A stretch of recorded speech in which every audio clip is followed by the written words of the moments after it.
Hi, Alicia. How are you doing? I'm good. How are you? I'm fantastic. We are, Great. we're set up in our less than professional kind of like setups. I mean, you should see me, man. I'm in the middle of Toy Central. I got dolls here, and I've got cats. I don't know what's going on here. Tim Ferriss, I am not. I'm here in my office with nothing on the walls. You need to get some kind of like tropical rainforest behind there or something. I know. I need something besides those nails, right? I've been reading a lot of the blog posts that have appeared on the other side of addiction, and I'm somebody who's gone through a divorce, as everybody who's probably fed up of hearing my same old story listening to this podcast. I quit drinking alcohol because it was a real issue for me. It was a real issue for my ex-wife as well.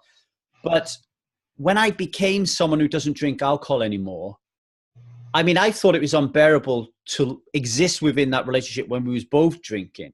But when I quit and then my partner didn't, it was just an absolute nightmare to live with somebody else who was just drinking a lot. Particularly because, it went against my core values. I always felt like an extra responsibility it was like a dichotomy. I didn't want to be with them when they're in that state, but I didn't want to leave them alone in case they harmed themselves or set fire to the house or whatever. So it was a nightmare. I mean, what is it like to love somebody who has an addiction from your perspective and your experience? Well, to reiterate what you said already, it is a living, walking nightmare that unfortunately real nightmares are easier because you could at least wake up from them. In this case, you wake up every day from maybe a pleasant dream, and then you wake up and you enter this just perpetual nightmare, this cyclical thing. I guess I would compare it to, when you're driving and you see a couple cars ahead of you, you see an accident about to happen, not with you, but with two other cars. And you're like, no, no, no, no. And you're beeping your horn and you're trying to get their attention, but they still make that impact. That is what it's like to live or love someone that is battling substance use disorder of any kind, except it's worse because in that analogy, the people that you're seeing about to collide, the people in the car. And it's not a stranger. You're just watching someone you love every day just almost kill themselves every single day. And it's a nightmare, and it can make you sick. I developed anxiety and a food allergy when I was watching someone I love battle addiction. It was very strange to see how that stress and that illness affected me. So if you're listening to this, folks, and you are the person who is suffering from substance abuse, in this instance, alcohol, it could be anything, but I imagine the vast majority of people listening to this is alcohol. It is important to be aware that your habit, your addiction, your whatever you want to call it, is having an adverse reaction on the people closest to you.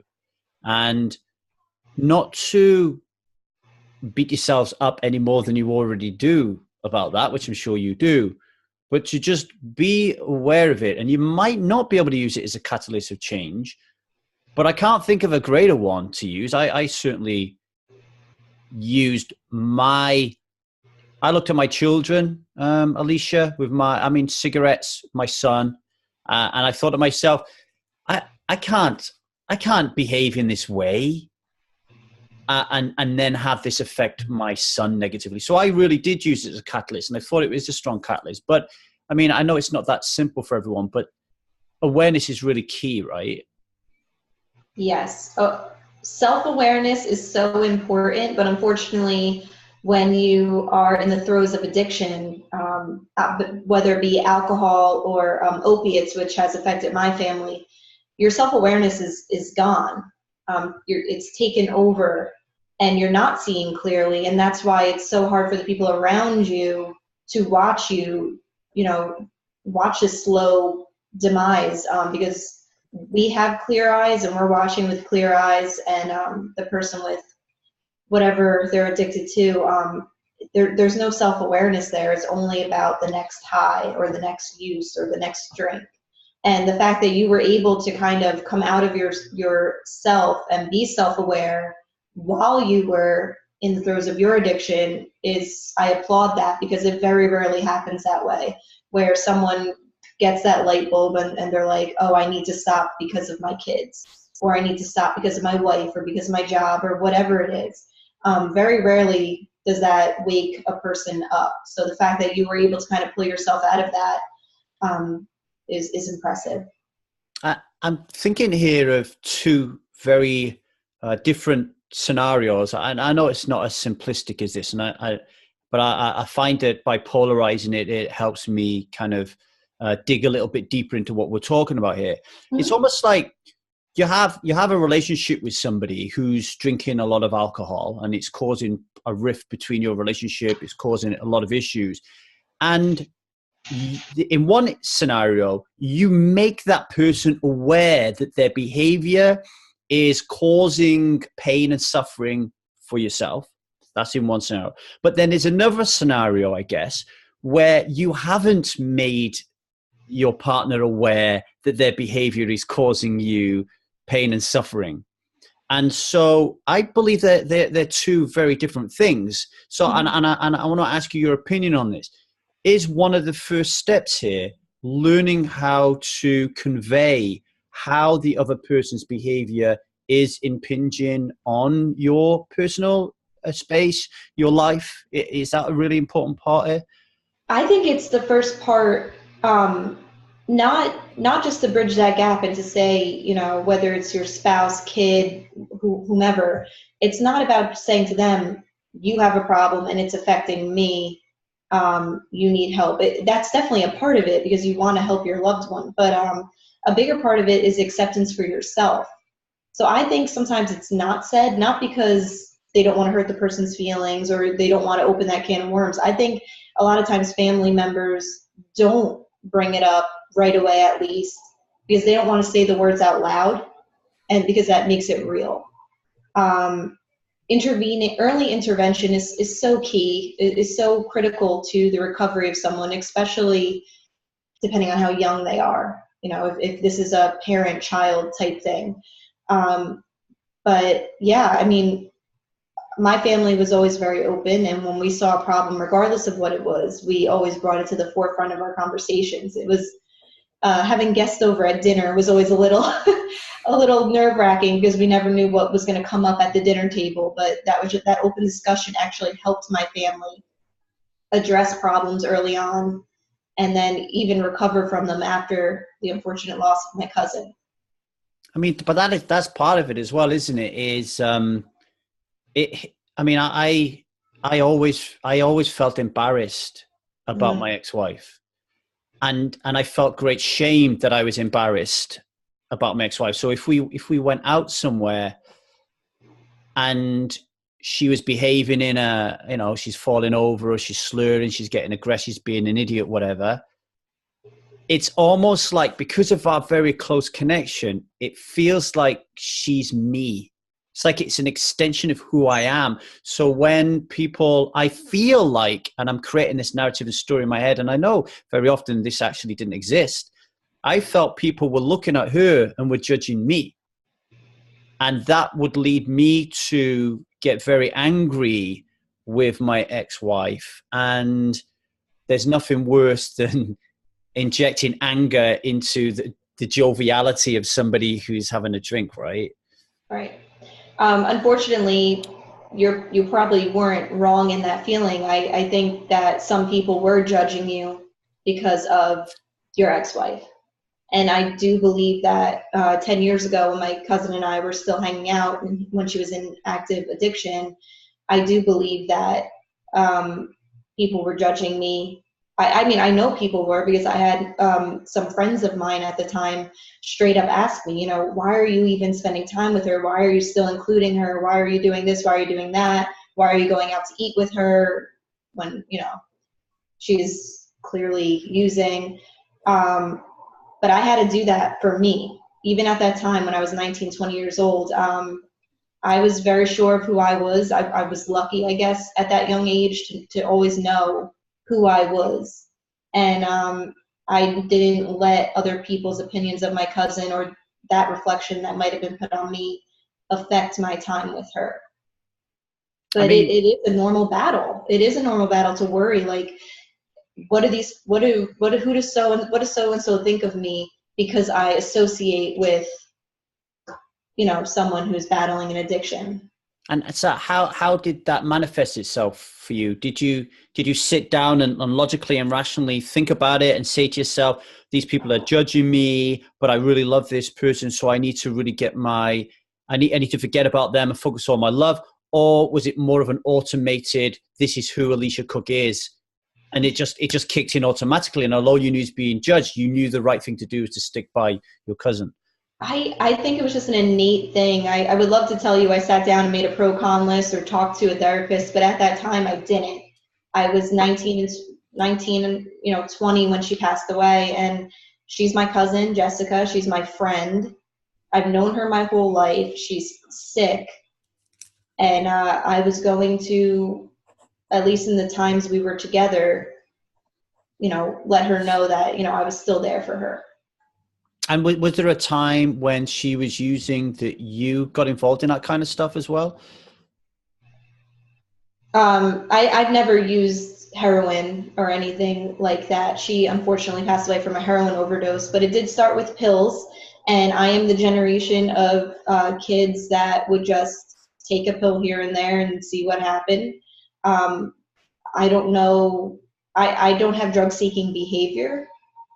Which was a big part of it as well. And I've never really been susceptible to peer pressure at that time in my life, or acceptance. I was always kind of okay being the black sheep. And so, I mean, I drank underage, and I stole liquor from my parents' liquor cabinet, and I may have experimented with a recreational drug or two, but I never went to hard narcotics, or I never became a regular frequent user. And that, unfortunately, was the downfall of my cousin's life, is that she became a habitual user and then became physically addicted to an opiate. You talked there about not succumbing to peer pressure. I think that this is key, especially when you're young and you're in your teens.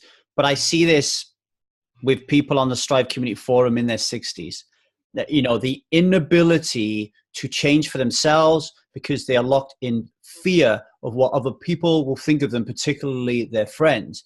And you said that that you was a black sheep. Now, in my experience, when I was a kid, it was the black sheep that were knocking back the beers, having sex without condoms, taking the drugs, and it was the quiet, unassuming types that just kind of like studied and stayed out of the way of trouble, who never drank. How did you avoid peer pressure, Alicia? Because it's quite a critical thing. Well, avoiding peer pressure, I don't know if it was even my choice, honestly. Not to make this about me, but I didn't have very many friends growing up. I've always just known, I was always artistic and just kind of let my freak flag fly, I guess. And I really only had a handful of friends growing up. What was very close-knit and tight and like my safe space was my home and my family life. I have a very close family. And I think that is why when the friends I did have questioned why I was still hanging around Jessica or investing time in Jessica, it was a no-brainer for me because she was my family, and I grew up with the mentality that family over everything. And I think my family structure is a big reason why I never felt the need to fit in. I just knew those times in my life were temporary. I knew middle school was horrible but temporary. I knew high school was temporary. And unfortunately, a lot of young people today cannot see past. They don't see 4 years ahead where high school is in the past. They just see the here and now, and they're in pain. And whether it be cyberbullying, the peer pressure you and I felt growing up, whatever it be, they're in pain, and 4 years can feel like an eternity, and they're turning to substances to self-medicate, and alcohol to self-medicate, or to feel accepted. And you said something interesting. You said the black sheep were, the stoners, or the slackers, and the unassuming were kind of book smart and bookish and things like that. But what's scary nowadays is that addiction, more so than ever, is non-discriminatory. So, or not that it always hasn't been, but there's not this weird segment anymore where here are the drug users and here are the non-drug users. They're mixed in. They're lawyers, they're civil service, they're students, they're honor students. My cousin Jessica had straight A's and perfect attendance up until the day she signed herself out of high school. And there's no segmentation anymore. It could be me. The statistics show that it very well should be me. Yeah, I'm starting to think that at some point in time, there was the typical stereotypical drug user, smoker, drinker, right? And then in the UK, that's invariably that stereotype is going to be the male gender. And then I think over time, with female equality being out and present in the news and the rise of the internet and social media, more and more women then begin to drink and to take drugs and stuff, to be like the men, particularly like in my experience living in the Welsh Valleys. You'll have t-shirts printed with "I'm a Valley girl." What does that mean? Well, it means I drink a copious amount of alcohol. I do ridiculously manage stuff.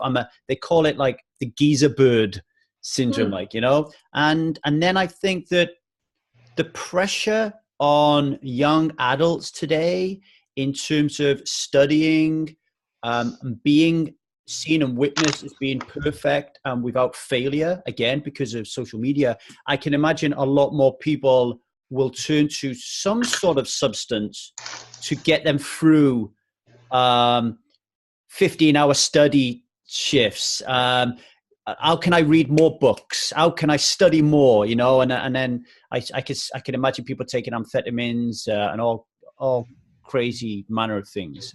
And if you want to comment on that at all. No, I absolutely agree that the rise of social media and the oversharing of people's lives on the internet does raise the perceived bar in people's heads, where, well, this woman has 3 kids and they're all dressed perfectly and their house is immaculate, and why can't I do that? She has the same hours of the day as me. And just this perceived perceived perfection, because the social media is, I like to call it real life adjacent. Mm-hmm. We only share what we want to share, on social media. Even me, I have a large following, and the more my following has grown, the more I become cognizant on what and when I'm sharing. And I actually am sharing less now, because I feel this every time I post, I do have this like internal voice going like, well, is this what they want to see? And I do believe that it has trickled down in people's striving for perfection, and perfection doesn't exist. So anyone striving for perfection is going to fail. And then they feel that failure. And I do think, like you said, with the studying and everything, amphetamines, Ritalin, Adderall, those are all very big on college campuses because they have to put in the study time and things like that. But they're also using them recreationally as well to stay up and rage all night. Yeah. What I think is interesting is I'm in the States, you're in the UK, right? Yeah. So what you said about women wearing those shirts, I think there's more of still a cultural divide or gender divide where you are versus where I am, where I don't think women began to drink to keep up with men or match up to men. I think women were always drinking. Right. Stepford housewives type stuff, where they were perfect on the outside, got their kids to school, their husband went to work, and they were vacuuming in their pearls. But I do believe that they were drinking. Yeah. But alcohol is still majority prevalent amongst men. Alcoholic cases. Yeah, I totally agree. And going back to your views on family, which I think were really important. when you have a core value of family being right up there, which for me, I got to be honest, when I was a drinker, family was nowhere near in my top 5 core values. And I never really thought about it until I remarried and fell in love with my wife's family, Korean American, very Christian, and family's right up there. And I'll say to a dad or a brother-in-law when I'm in LA staying with them, thank you very much for letting me stay. And they'll say, your family. Almost as if I could be a serial killer and they would let me in because I'm family, because the core value is so important. So this takes me back again to when I realized that my first marriage was falling apart. Even though I'm not religious, Alicia, there was something about standing at an altar, looking into her face, saying my vows, that meant no matter how miserable I was in this relationship, I couldn't end it. Because by ending it, I was going against my own integrity, my own word, my vow on that day. So my question for you is, with all your experience of dealing with this and talking to so many people who've been stuck in it, what happens if family actually prevents you from leaving? Because at some point, you have to make a choice about if you can stay with this person for the rest of your life and whether you're willing to do that, or whether or not it's actually becoming really detrimental to your health, your well-being. And when you've got children involved as well, it gets even more complicated. So how do we deal with that delicate divide of family? I love this person. I invested 20 years in this person's life, but I'm in a living hell. How do we deal with that? Well, sharing the same space with someone addicted to a substance there's no other pain like that. There's no other nightmare like that. My cousin and I, though we were close and we saw each other frequently, we didn't live together. So what my aunt and uncle, her parents, saw on a daily basis, I didn't see.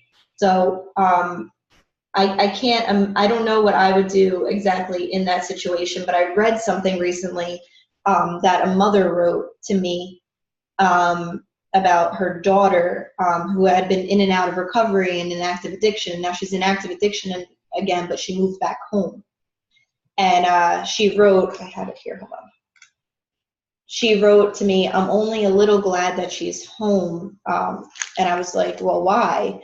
And she said, life is easier when I don't have to watch her die. And it was not that it's out of sight, out of mind, but seeing that every day will wear on a person even more. That being said, if you are living with someone with substance use disorder and they're in active addiction, you need to make the decision to either ask them to leave or you stay. And those 3 options are up to the individual. So you could have went another way and you could have said, you know, I have kids, I have this, I'm going to stay.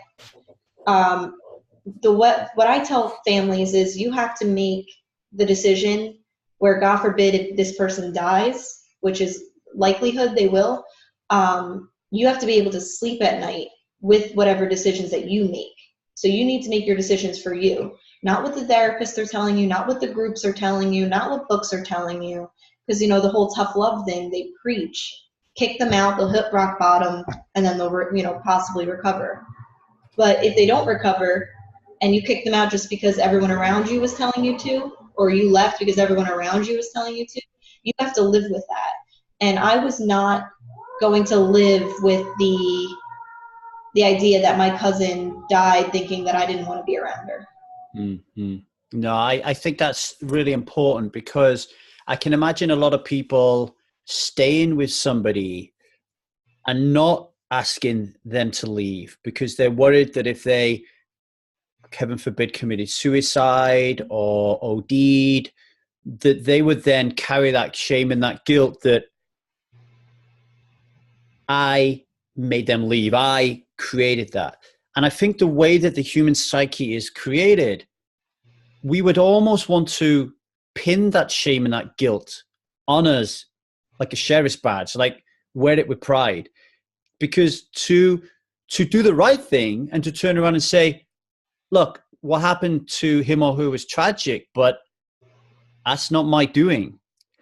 Society will look at that as it was wrong with this person. How heartless can this person be when in fact they're doing the right thing and they're saying the right things? They're taking care of their own shit. Or I think it was Don Miguel Ruiz that says, if you give your heart to somebody else, it's only a matter of time before they drop it, right? You've got to really look after yourself. So I think what you touch upon there is really important. Self-care is so important. You could lose yourself trying to save someone else. And the heartbreak in that is that you can never save someone else. You can't save your kid. You can't save your spouse. You can't save your cousin. You can't save your friend or your boyfriend or girlfriend. You cannot save anyone, but you can save yourself. You can't save anyone, but you can love them. And you can let them know that when they want help, you will be there for them. But no one's a savior. No, there's not enough Catholic guilt in the world that would have been. I couldn't save my cousin, and I couldn't save people that I've met since that, were in active addiction. They had to recover on their own. But to isolate someone, I'm not an advocate of that. No, I know what you're saying, and the other thing is, I think we had this rule book of life. So we think to ourselves, I either have to be in a relationship with Alicia or I'm not in a relationship with Alicia. I live with Alicia and we're married or we're not. Instead of thinking, I'm married to Alicia, we made commitments, we've got 20 years of history, I love her very dearly, we have children together, we have a house and all the mod cons and all that.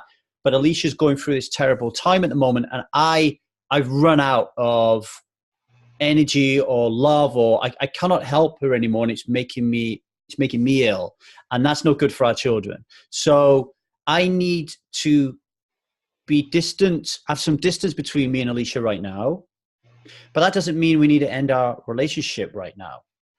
Right, or the relationship changes to adjust to your current situation. Yeah. And I don't have children, and having addiction in your house with children, then you do have to, may consider, a more painful extraction, because the kids need to come, first in my book. They're young, they're maybe naive or clueless or too young to even see what's happening and to worry about other little humans in the situation. I think choices might be made a little differently or a little more pragmatically.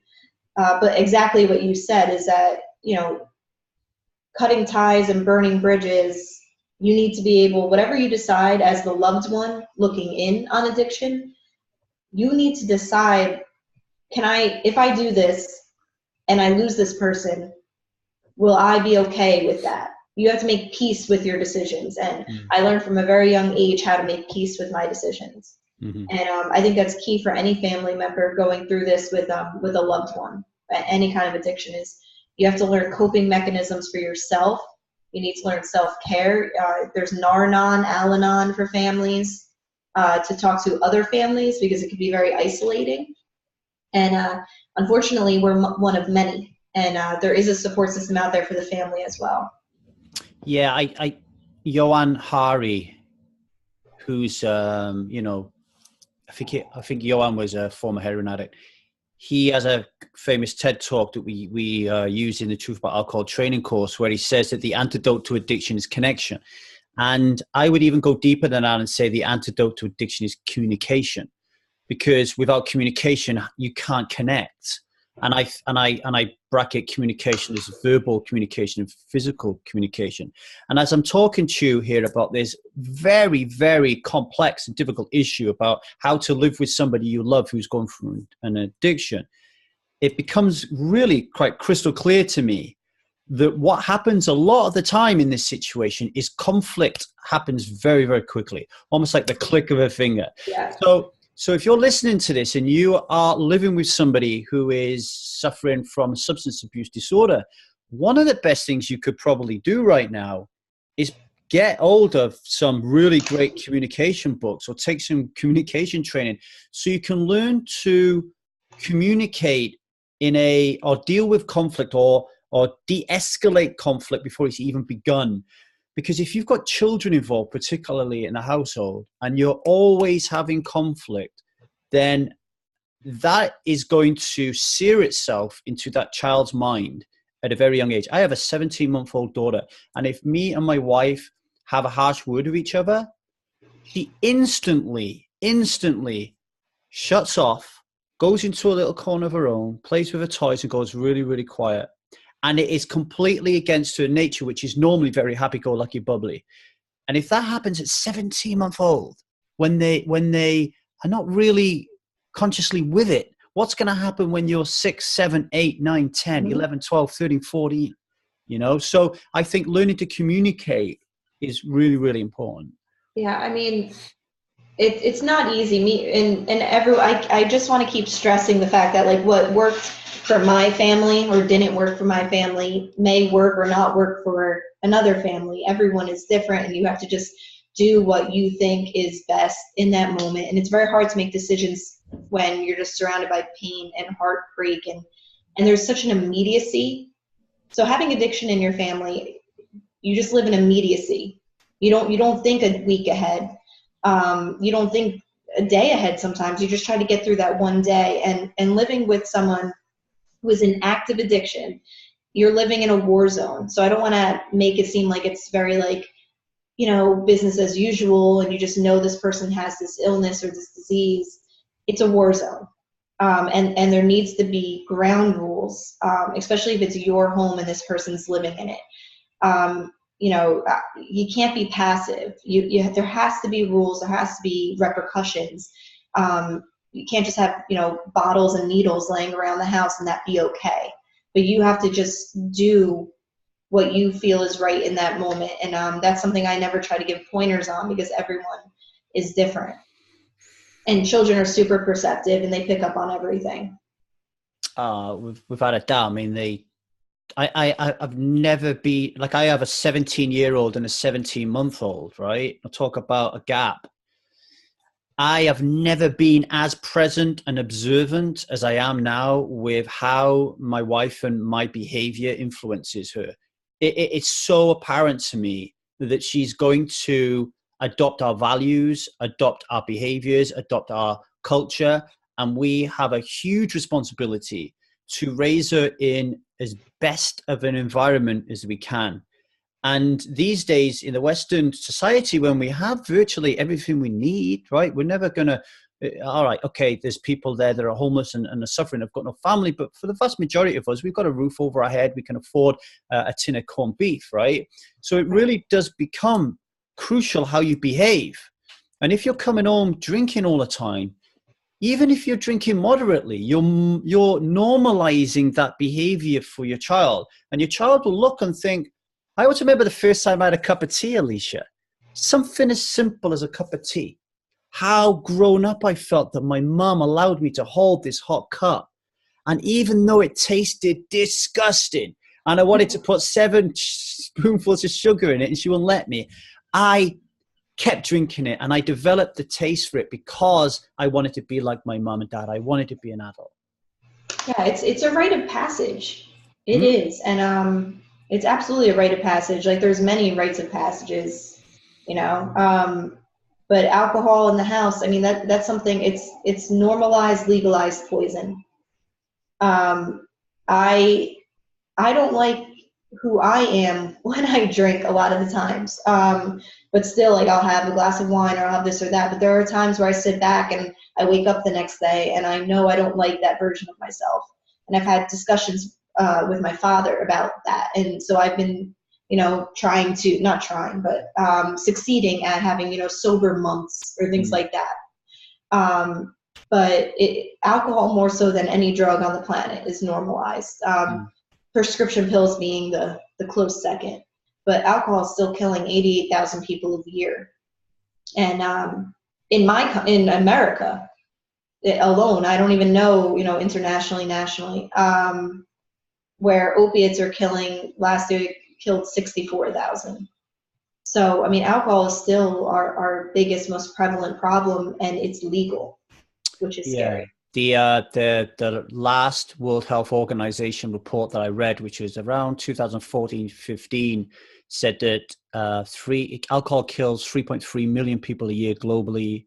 It's one of the causal factors in over 200 diseases and illnesses, and 53% of the world adults have tried it. And those death rates, 3.3 million, is more than terrorism, war, and homicide combined. And you can just rock up to a bar and drink it. And if you tried to take that away from someone, I mean, what happened when America banned it, right? I mean, prohibition, prohibition. Everybody just fights for their life to retain it because it is just so normalized. It's almost like you're born and it's in your DNA. It's like you're genetically programmed to drink it. Like, it's so scary. Yeah, I mean, why does everyone in America want to turn 21? Yeah. We could get our first legal drink, and it's like this rite of passage. And I mean, I believe that certain substances are gateway substances, and alcohol, the biggest thing it does besides destroy your brain and organs is it lowers your inhibitions. So you are more open to maybe experimenting with things or even people that you might not otherwise had done if you were sober. Yeah. Very definitely. Every single drug that I ever took, I took when my inhibitions were lowered by 16 pints of cider. Very definitely. In your experience, reading letters, writing about it, how does relapse, and it's not a word I like to use, but everybody will identify with it. How does relapse affect caregivers in this this drinker, non-drinker, or this drug user, non-drug user dynamic? Because it seems to me like it could be really, really difficult, because now you've got your hopes up that you really are getting somewhere, and then boom, you feel like they've let you down or they've betrayed you. I mean, what's your thoughts on it? Yeah, I mean, I've had families tell me that their kid was in jail, but they were happy he was in jail because that meant he was clean and they knew where he was at night. And then, the minute that he got out, he would relapse. So loving someone battling any kind of addiction is a roller coaster, and there's the highs are even higher than it would be in most families, or the non-affected families, because they're so few and far between, and it's a matter of life and death a lot of times. So when a loved one is in recovery for any amount of time, families could take a deep, almost like let a breath out of relief. And when relapse happens, because relapse does happen at least once in your journey to recovery, there's statistics say you will relapse at least once. And even thinking about it, I get upset, because the thought of people that I know right now that are in recovery, if they were to relapse today, tomorrow, 10 years from now, it would wreck me. It would break my heart, especially if they built up their life again. And then that voice in their head starts chirping and they use and lose everything, or God forbid, lose their life. So loving someone that's in recovery, you're always worried. You're always waiting almost. You're kind of relaxed, but you're still on edge because you're waiting for the relapse, as terrible as that sounds. I've grown up in a house where unfortunately, I'm happy when someone I love is in recovery, but I'm always worried that I could lose it in a second. And I say even though it's not my recovery, but it is. Because as long as someone I love is in recovery, I'm in recovery from what I was going through. And it's a terrible roller coaster and fear, but you just have to appreciate the days that they are in recovery and really enjoy them then, and just hope and pray that they have the coping mechanisms and resources that they need to stay on the path of recovery instead of relapsing. Just to paint a picture of what it's like for somebody to exist in a relationship with somebody who drinks or uses. I'm a grown man who can take care of myself, and when I gave up drinking alcohol, I wouldn't go out into those environments, drinking environments with my wife. So I would say, no, I'm not going out. So I will stay at home and babysit our child, and you can go out. And, you can give me a call at midnight, 1 o'clock, whatever it is, and I will come and pick you up to make sure you're safe and bring you home. And as that time approached, I always knew that the call would never come. I always knew that I would have to call her. I knew that she would never hear the phone. She wouldn't be paying attention to it. I knew that if she did pick it up, I would never be able to hear her. I knew that I would never be able to have a coherent conversation with her anyway if she could hear me. And I knew that she would want to stay out longer. And that would be the start of it.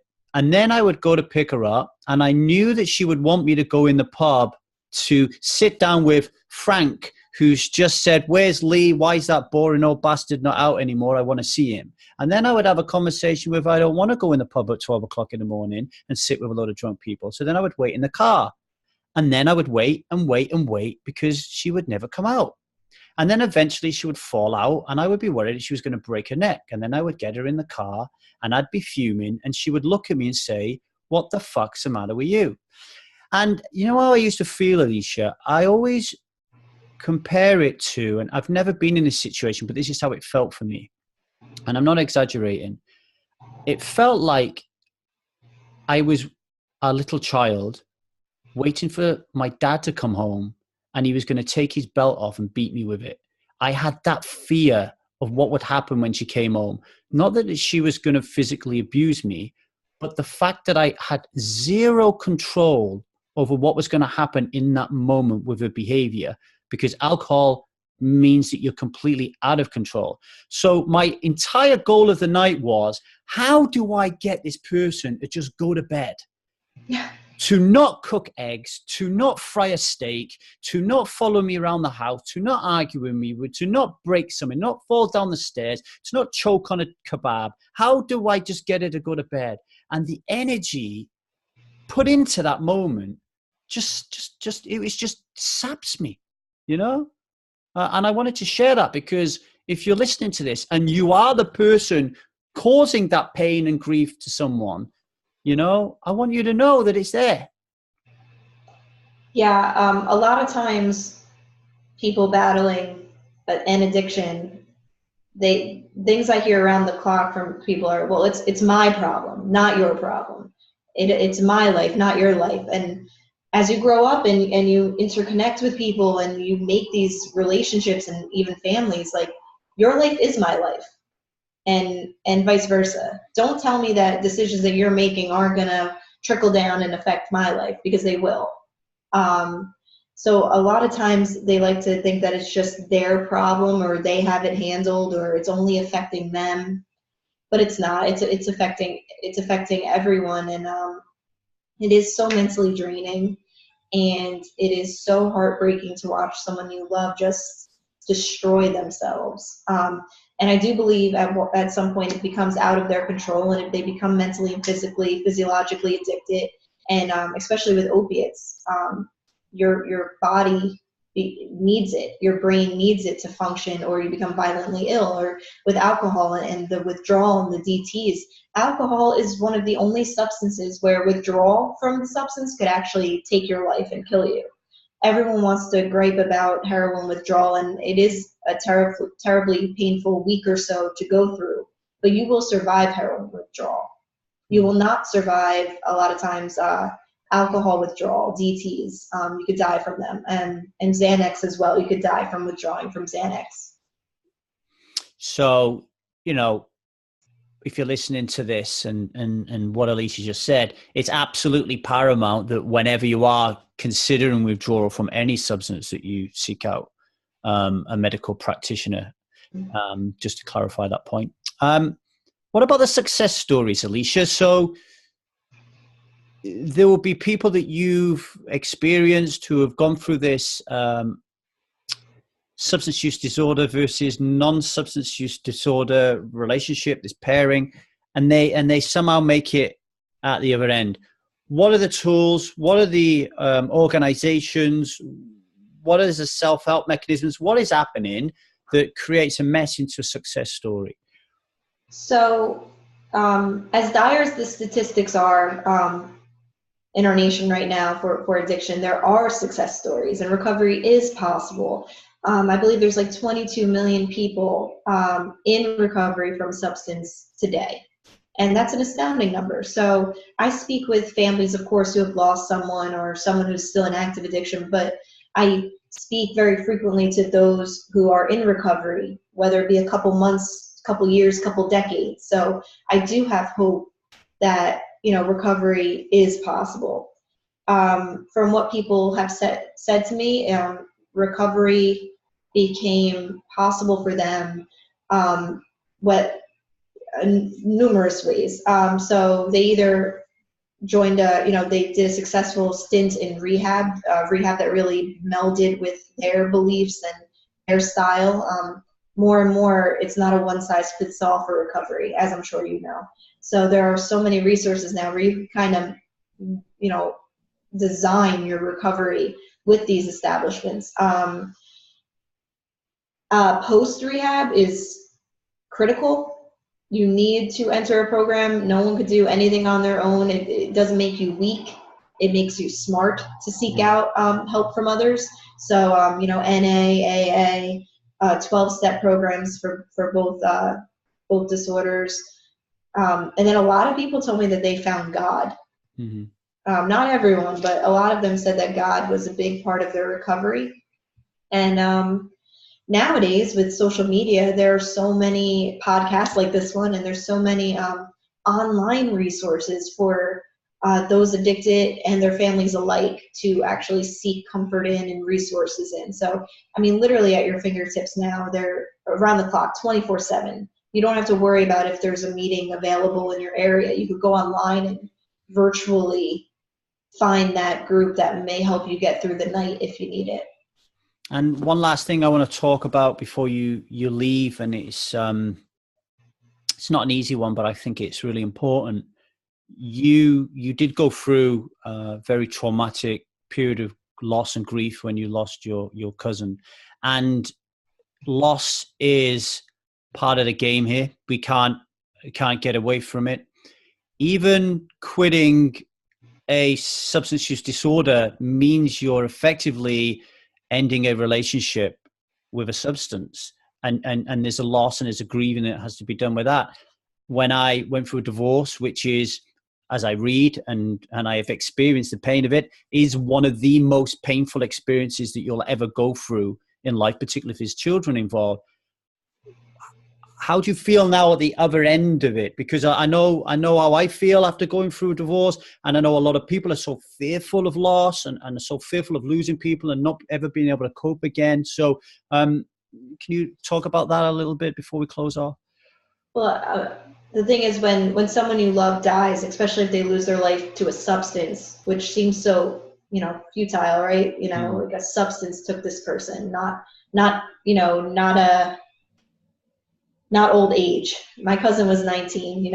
I thought she's so young. She has so many years to recover, which in her case she didn't. She had 18 months to get it together, and unfortunately she didn't. You're never on the other end of it.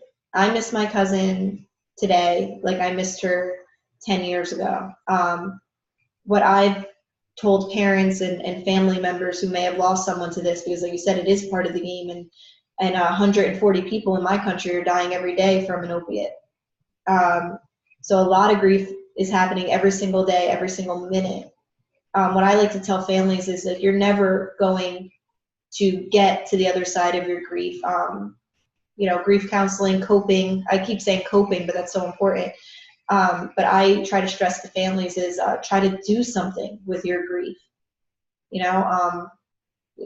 My grief turned into this empowerment where I began using my skill set to be able to help other families feel less alone when it comes to addiction. I write about addiction, and in my way, that's me channeling my grief through that. So in my eyes, my cousin's death wasn't in vain. I learned from it. I'm helping others from it. People that never met her. Her birthday was just March 3rd, and she would have been 31. People that never even met her, just because of my social media channel and they know me, they were wishing her a happy birthday. And I think the fact that people are still getting to know her through me knowing her name and saying her name out loud is so important to me and her family, especially her mother. I've been able to channel my grief, but I wouldn't wish what I went through and what families continue to go through every day. I wouldn't wish that on my worst enemy. Because if you aren't affected by any addiction at this point, you're not the better parent, you're not the better friend or the better spouse, you're lucky. It has nothing to do with good families are affected every single day. So I'd like to tell people, like, you're not above being affected by this. You never know when it could happen. You're lucky if you're not affected by it. And I just hope that these people not affected realize how lucky they are and they don't spread hurt or judgment just because they're not affected. I want to, very well put, Alicia. I just want to add to that. Please, please, please remember that we were created to be able to handle and withstand the most terrible things that could happen in our lives. And if we do lose somebody or a relationship or our substance that we no longer are best friends with, you will get beyond that. You will, your life will continue to go on. You are built with your mind and your body to withstand that pain, as long as you do seek out the right help. Don't not cry, don't not grieve, don't not be sad. These are all perfectly normal reactions to loss. And I'm the same as Alicia. I turned my loss into this. Alicia turned hers into a great form of activism, which is never, it's rarely talked about, which is what is how is this affecting the other person in the family here, So I think that's really important. Alicia, thank you for joining us at The Truth About Alcohol. Really enjoyed my time with you. I just want to say really grateful for the activism that you're doing and the voice that you're putting out there, particularly because when you was little, you was very quiet. And now you're on stage going, "La." So well done. Yeah. Oh, thank you so much. It was great being on here, and I loved all your insights, and I took a lot of notes while you were speaking, so I'm definitely going to echo a lot of what you said in maybe my next piece. Okay, thank you. All the best for the future, Alicia.